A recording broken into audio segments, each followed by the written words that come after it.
Good What is it morning. about? What is it about? Good morning. It's Good Sunday, August 10th. morning. I feel like we're like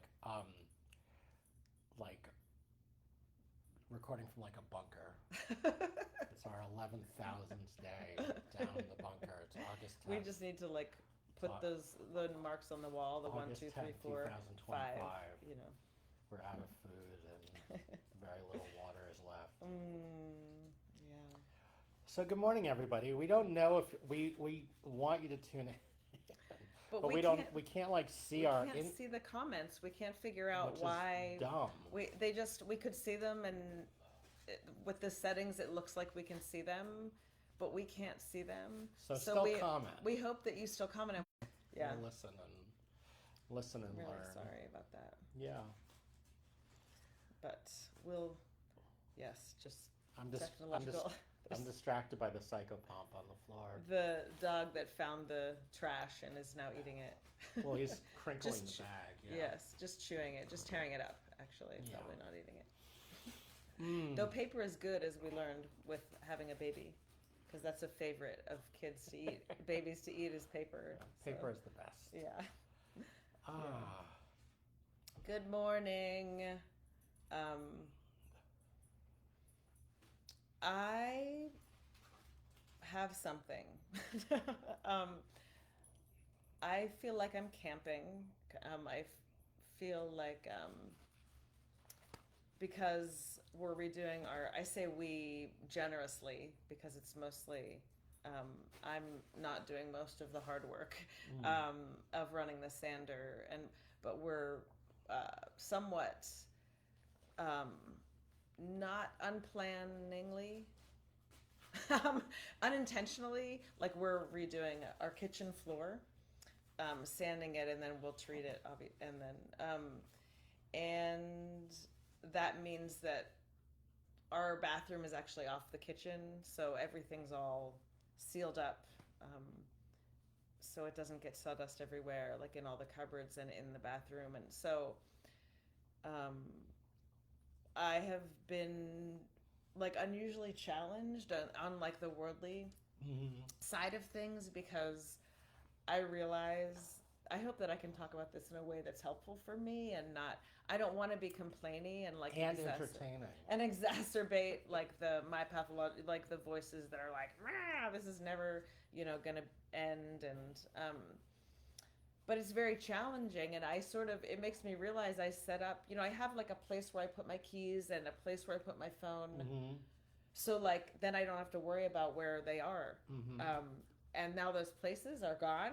So that means I'm like setting things down Mm-hmm. in places, and then I'm like, I don't know where that is. My Mm-hmm. keys, my glasses, like I literally can't see without my glasses, like not jokingly, like I cannot see without my glasses. So when I'm not wearing them and I'm like, where are they?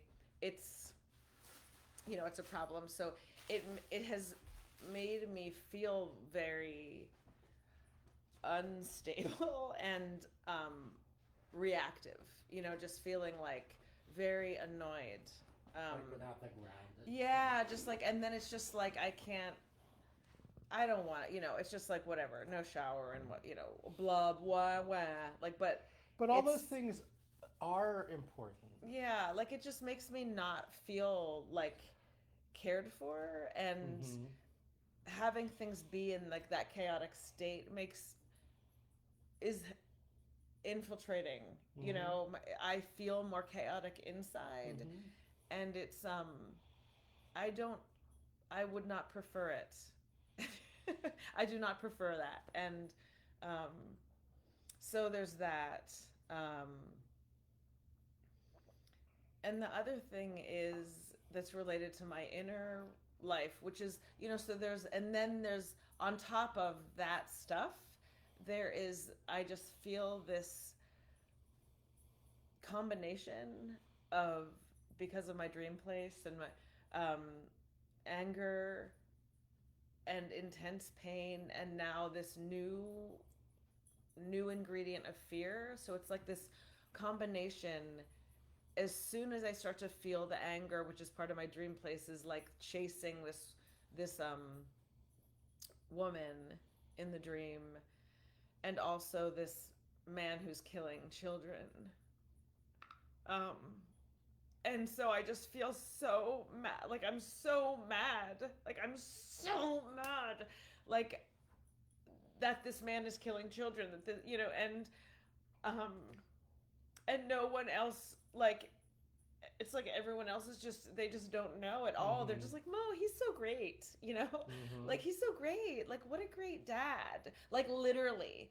And then in the dream, as he's killing children, and then he has children in the dream, and they're just completely like in terror and in a corner, like, just like totally, frozen and alone, which, hi, of course, that's me. That's me and my trauma. I was that child, frozen and alone, seeing things that no one was talking about, feeling crazy, feeling like I had no support. Like, I was just like, why? And then all the grown-ups and all the people around me who were like benevolent, and were also not picking up on this stuff. And I was like, okay, but I'm supposed to, like, I feel somewhat more safe around them, but like, why is no one talking about this thing? And like, well, is it fair to say you didn't feel cared for? Yeah. And I just use that word because that's a big piece of my work right now. Yeah. And I mean, and so, and then so it's so weird. It's like I feel like this impulse to like make excuses, say the thing of like, everyone around me, my parents did the best they could, and everyone around me did the best they could. And you know what? Like, fuck that. Like, I don't, like, it's not that that's not true or not true, but what is that in me that wants to say that? It's not me, because that child, like, cowering, frozen, that is not the voice of that child saying, like, they did the best they could. Absolutely. Like, it is not, it's, we're, like, that's such an amazing point. It's such an amazing point you're making right now. I mean, I'm really clear. Like, the more I chase that woman, the more clear, we didn't just be, the more clear I am, the more clear I am. So, yeah, so it's just a lot. And then it gets mixed in with the sort of house chaos stuff, and like, so I'm just, I feel like very, like, a lot and a lot of energy, like tremendous energy. So for me, bringing the gift of, and this is like, again, a teaching about this, working with dreams, and what is like part of the gift is when I have this tremendous energy, I can really bring it to that place in the dream of chasing the woman, and like being in this place with this man and knowing what's happening and having I'm a kid in that dream. It's like in that dream, I am a child who's older than his children, and I know that something is fucked up. Where the little ones probably don't. And I'm with friends my same age, like 12, and I'm like, we're about to leave, and I'm like, I can't leave, I have to stay here because someone needs to say something about this man. Like, something needs to change, like someone, and I'm gonna stay here until I can figure out how to bring this out into the open. And my friends in the dream were like, okay, we'll stay with you, we're gonna do it. Like, we're gonna do it with you, which is like so amazing. Like, that support is so amazing. And I never expected it. Like, in the dream, I would have stayed. Does he? Yeah. He's bored. And so, and I don't want to say but, because that feel, and in this situation where the house is chaotic and there's all these tremendous threads and strings, and like about like, learning how to work, being in a relationship and doing stuff like, there's so many things that are up, and situations.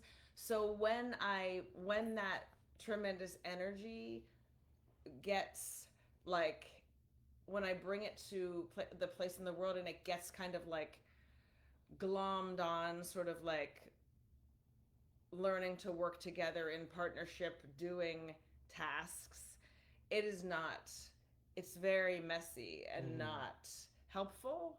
Um, so, and yet it's happening. It's like I'm very, right now, I feel like I'm coming apart, like in a very big way, Mm. like in a fundamental way. So I'm like, I can't, like, it's not, it's just, I guess in a funny way, like my outer life is like mirror, is the same. It's like what's Mhm. happening is the same because I feel like everything's coming apart and like Mhm. I cannot, there's nothing that I can do to like, which again is a gift. There's nothing that I can do to control that. Mhm. The only thing I can do is to kind of mitigate it and like funnel the energy into a place that is um not helpful. I mean, it is helpful, but there's another word, like productive, even is like to go, to go back to the Mhm. dream place where I'm Mhm. chasing this woman, and Well, like and productive, it's like it moves as opposed to like being one of the frozen children. It's right, like right, chasing the woman. It's like, right, yeah. right. And in fact, I'm so glad you said that because that's actually that's what happens when I bring it to like when it's coming out in the world and at work, Mhm. like at the restaurant where I work, where all the, and then in this situation at the house, what happens is I actually become one of the frozen children. Mhm. And that is, it is, and I can't speak. It's like Mhm. it happens. It exactly Mhm. happens. And Mhm. then I completely like disappear back into the woodwork Mhm. completely. Like I completely lose myself. You're frozen. Yeah. Yeah. And You're so I'm separate like, from anything that yeah, has energy. yeah, Yeah. yeah, yeah. So,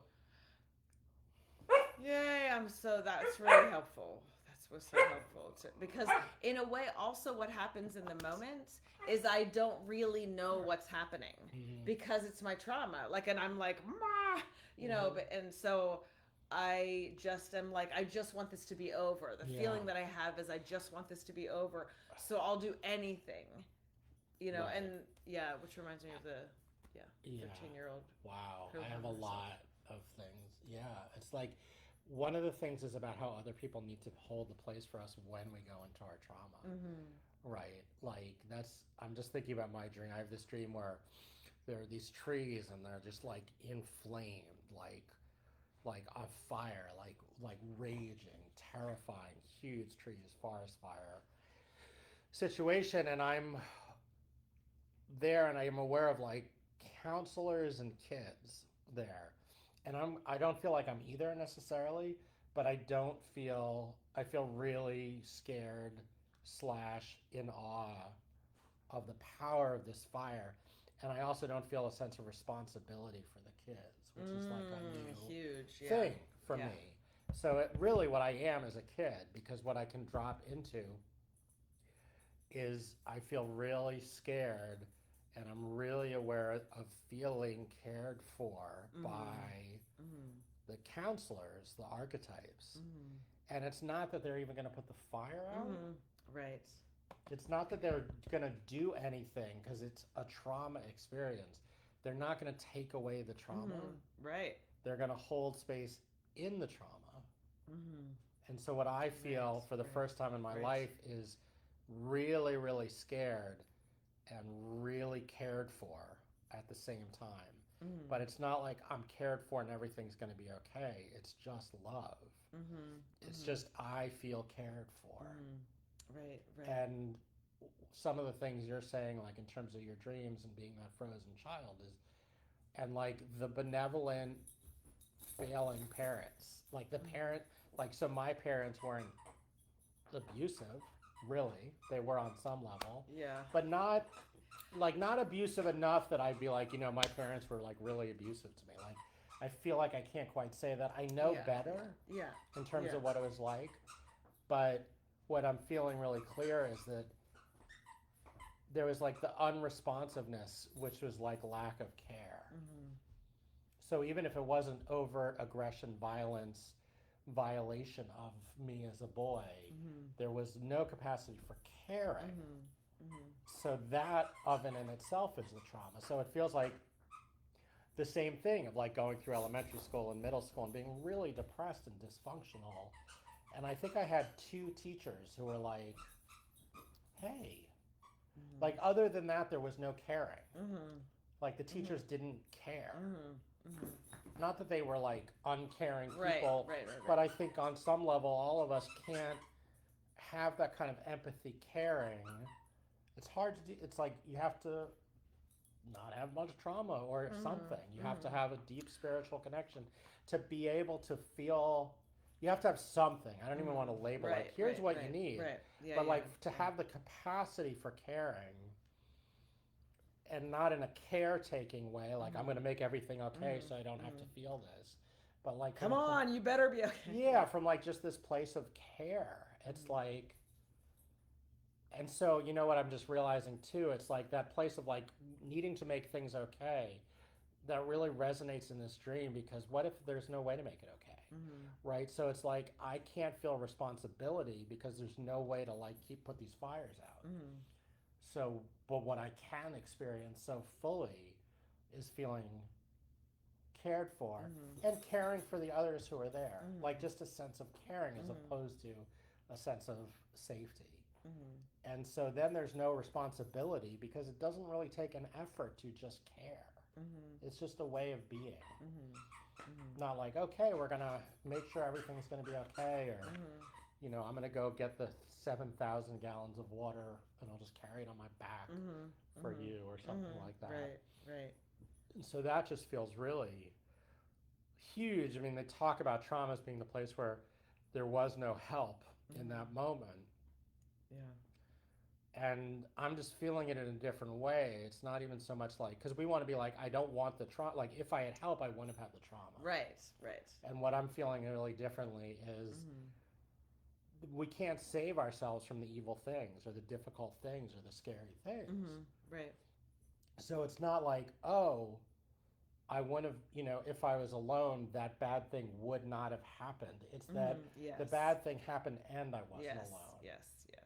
And that's like, to me, I'm feeling that as like this paradigm shift because of the dream. I've sort of known it up here, but I think there's still a part of me that's been like, okay, so the essence of being traumatized is going through the experience alone. If somebody had been there, I wouldn't have gone through that trauma experience, but that's not it. It's going through the trauma experience and feeling loved and cared for. And that's something that I'm experiencing really for the first time this week, because I have it's like it makes me so less scared, because even if you're like, okay, I know that I'm not alone, so I can be with the trauma still feels really scary. Yeah, right. Because I haven't been able to be vulnerable enough to let the care in. Because I didn't even know what that felt like. I thought what my mom provided for me was care, but it wasn't care from the place of the heart of love. It was care from the other ways that people care. Right, or care about her somehow still. You know, like care, you know, like I care for you so all your basic needs are going to be met. And I care for you because I am going to tell you how everybody else is wrong. And I care for you because of X, Y, or Z, as opposed to just this sense of like, holy shit, and I care. Like that's what these counselors love the kids. And even if they can't save them, they love them. Yeah. The archetypes love us, even if they can't save us. Yeah. Because the trauma may happen. The terrorists may blow up the thing. The government may continue to do really cruel, terrible things to people. For no good reason except their own projected trauma. Yeah. Their own lack of being cared for. Their own lack of being cared for. I mean, like the essence of trauma. Ananobi, we're trying to be serious. We're having a really serious conversation. The essence of trauma is not being cared for. Yeah.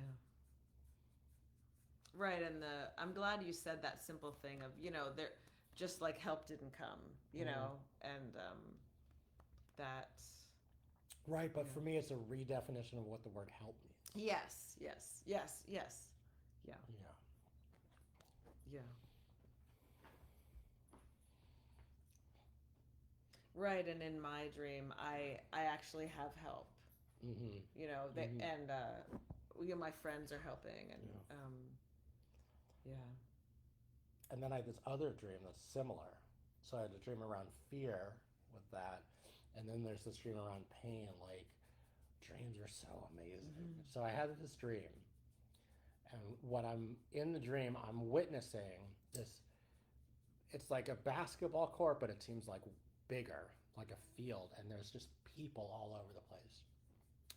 And there's two ex New York Knicks. One is this guy Charles Smith, and the other is Patrick Ewing. And they're both there, and Charles Smith is like in so much pain. I think he's like holding his knee or something. And I think that the crowd has gotten out of hand and they've like hurt. There's something that feels scary about the crowd in relationship. And so, but this is like the beautiful thing that I realized about the dream is that those of us who are Nick fans will know that there's a connection between Patrick Ewing and Charles Smith that's really painful, which is that both of them missed shots to lose games in the playoffs. Charles Smith missed 3 consecutive Oh layups no, and they lost a three. game. Yeah, he got blocked 3 times at the end of the God. game. And Patrick Ewing famously in this game against the Indiana Pacers went up for like an open finger roll and it went in and out. And so I realized that what they're experiencing is like that pain. Mm-hmm. So what Charles Smith is experiencing is not, he hasn't been violently hurt or anything. He's experiencing the pain of that loss, which can so quickly turn to devastating shame. Right? Like, I don't know how Charles Smith lived with that or how Bill Buckner, we talked about Bill Buckner of the Red Sox, who infamously let a ball roll through his legs, and the Red Sox lost the World Series. Oh God. You don't know about that? No, I don't. I don't.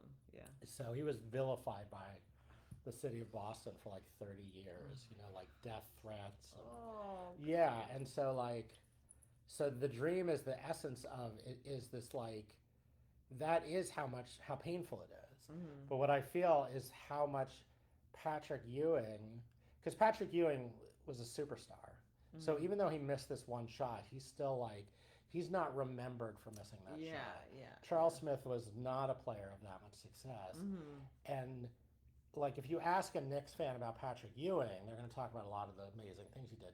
If you ask any Knicks fan about Charles Smith, they're going to be like, he blew the game.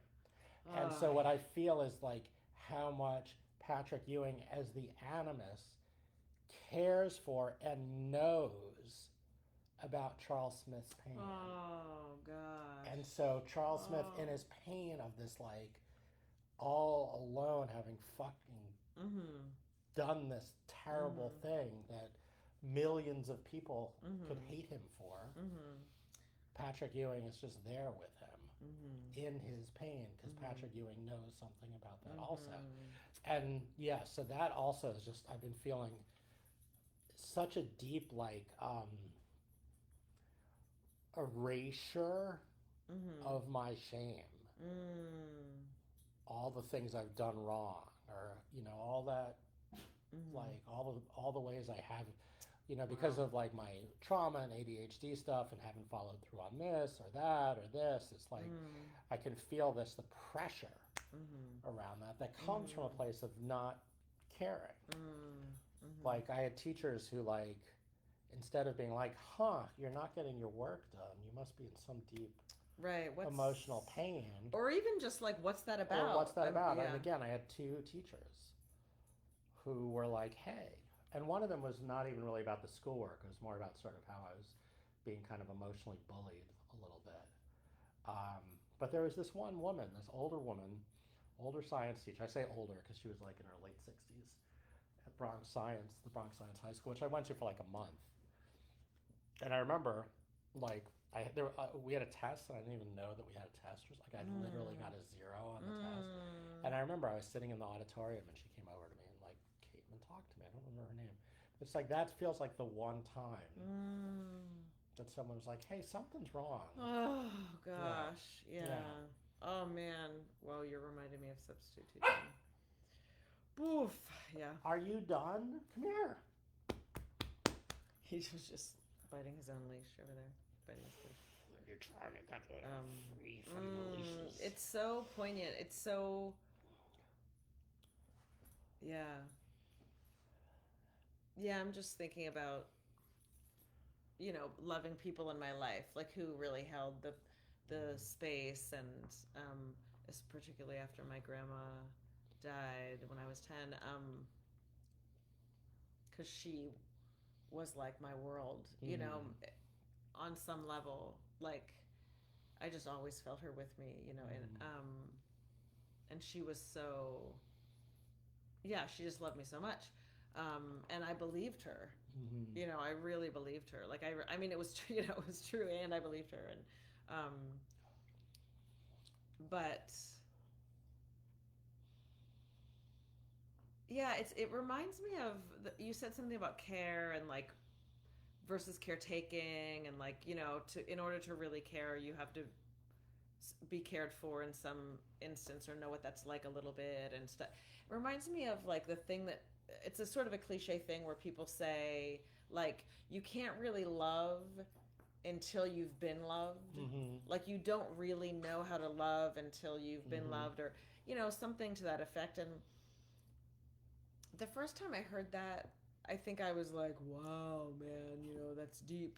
And then the older I get or whatever, I'm just like, well, yeah, I mean, I think I get, I can see how that is true. I can feel a way that that's true, but I don't, I think that's kind of shitty. And for me, with the kind of pathology that I have, slash protectors, it took that and like washed away just told me like just was another reason why I all my love and doesn't matter. Love, so, yeah, I don't know how, how to love. So therefore, like everything is for naught, and in fact, then turned it even darker. Like that the way that I was supposedly loving was like bad and wrong and hurtful and harmful.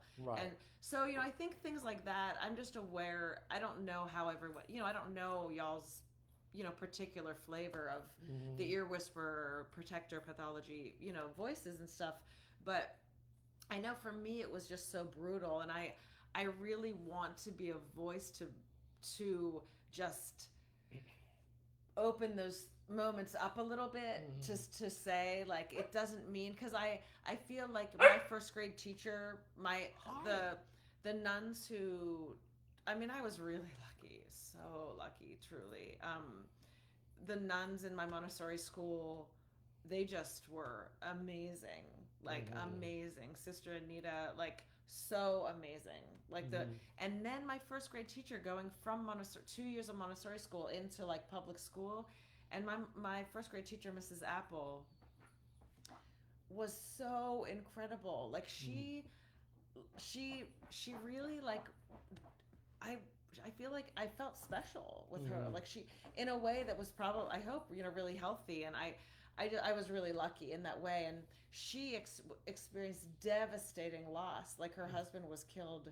He went out hunting the day before Thanksgiving and was shot by another hunter and killed the day before Thanksgiving. And like that happened not long before I was her student. And like, that's an example of like I felt like people were strange around her. You know what I mean? Like other adults were strange around her. And I didn't find out till years and years later, because they hid that from the kids, that had happened. And so anyway, but I don't know if Mrs. Apple, or I know that I can imagine that maybe the nuns in my Montessori school that knew that they were cared for. I'd like to think because they were, sisters of charity, and that they felt loved by God as they knew God, and that they felt cared for, and that if they felt it. Yeah, if they did, but yeah, I don't know. So, but I certainly felt, whatever they gave to me, whatever their capacity was essential, and very, very like medicinal. Even though at that age I did have a lot of that. My grandma was still alive, blah, blah, blah. So yeah, I just want to say that like there's no perfect way to love, and we come to it.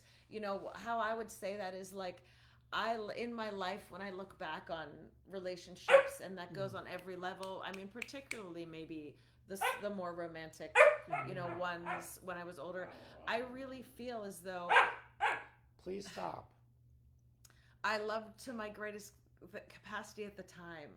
I really did, and I was really doing my best, and I was doing whatever. I was that was my capacity, and I gave, in the best way that I could.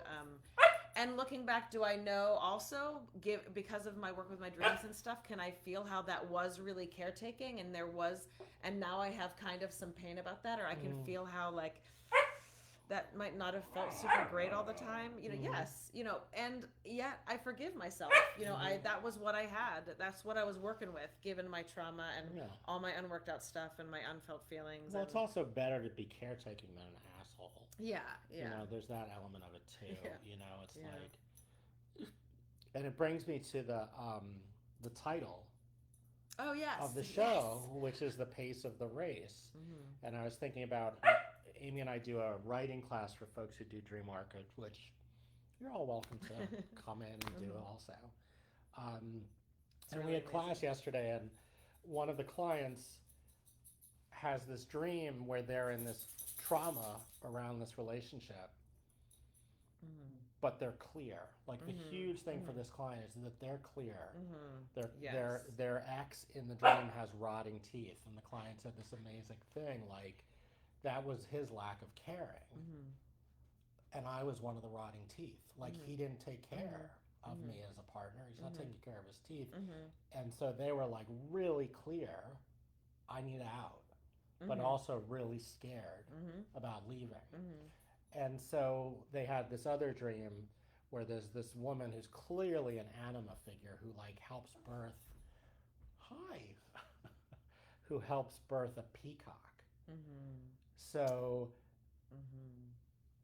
the client has been able to feel themselves as as the peacock, which is this healing of shame, which is like, look at me, yes, and feel themselves with this anima, but in the writing, kind of dissociate. So like can feel the clarity of needing to leave and the fear. And the place for them is to bring the anima into that place, to feel cared for in that place.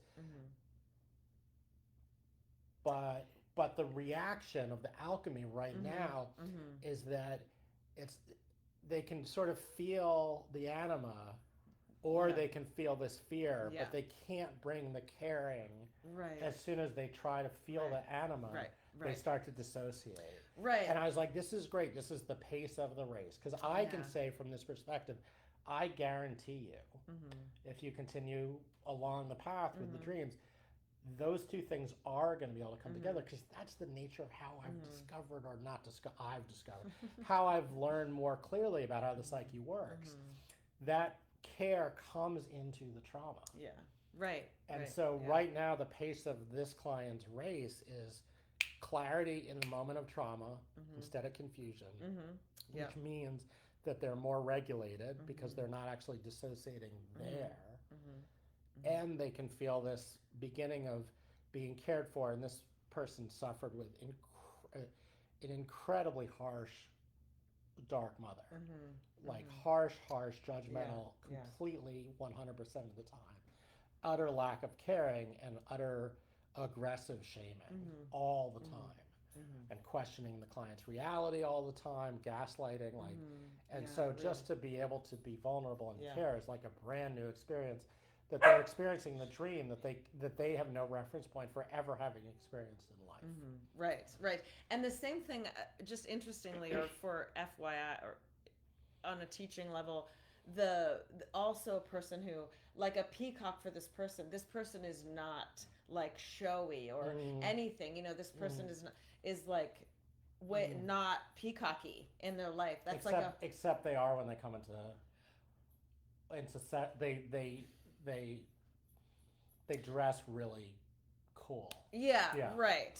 So. Right, but it's just an example of like that could be a peacock for someone else could be like not process, not art, Well, it could be pride. Yeah, yeah. Pride is yeah. compensation Yeah, for shame, right, which is very right. different for this client. Right, exactly. So just Because I don't think peacocks feel like, look at me, pride. Oh, right. They're like, No. I'm gorgeous. Right. Well, they just Yeah. are. They're Yeah. not, Yeah. any of those things like the Right. soul, it's Yeah. just like, just being, in being the beingness, in the beingness. And that's Which the is- pace of the race. Yeah. And the other thing connected to what you were saying about, in particular, that person's experience right now is, another thing that was so amazing that they said was, I can't feel like the being cared for, but I know that she's there. Like, and that's like, that's so right. And to stay with that as opposed to like, she's there, but I can't feel cared for. Right. Which is what I used to do. Like, oh, the animus is here, but I don't feel. Right. But I don't feel him. Why is I still feel terrified. And now it's like. Yeah. That I have a lot of compassion for myself at that point because the terror was so extreme that there was no relief from it, and of course I wanted relief from it. Yeah. And so now it's all evolved into a place where I don't feel relief from the terror, but I feel cared for at the same time. So it's like instead of contracting in the terror, I'm just like open. Yeah. And that's the pace of my race. Yeah. Which has been thousands of hours of dream therapy. Yeah. The pace of the race. Yeah, I guess. Do I want to say other things? I guess you just reminded me as you were speaking, as I have a in my mix of this very supportive tribe of interestingly almost alien-y like people tribe of and which is a good it would be good to bring in to these moments, especially as soon as I am entering into the places where I know it's more like the more chaotic place, and because I guess I'm opening a lot, like I'm having a lot of experiences of like different experiences in my waking life of being feeling. I don't notice it when it's happening, which is why I thought of it because the peacock or because the but it's kind of after the fact or after, and then I'll be like, oh wow, that was really different, or I'm having interesting experiences where people are mirroring things back to me like from the world, and I'm like, I don't usually have that as and I'm like, whoa, what's happening? Like what's happening that people are like saying, like giving me sort of feedback where I'm like the girl who gave me the card at the pizza place, someone just made me something and gave it to me like just in appreciation, and I was doing nothing but being myself, and like it was like shocking and like so difficult for me to receive. And anyway, I say that because I'm like there's a lot that's changing, so it's a real mix, and it's nothing that is like that I'm thinking about. It's just that because of all this and because of these dreams and there's like a shift that's happening, inside me, and I think a lot of it for me has to do with the anger, because anger is not something that I ever allowed myself to feel. I mean, was it there? Yes, all the passive aggressive crap because of which I set up, and my was set up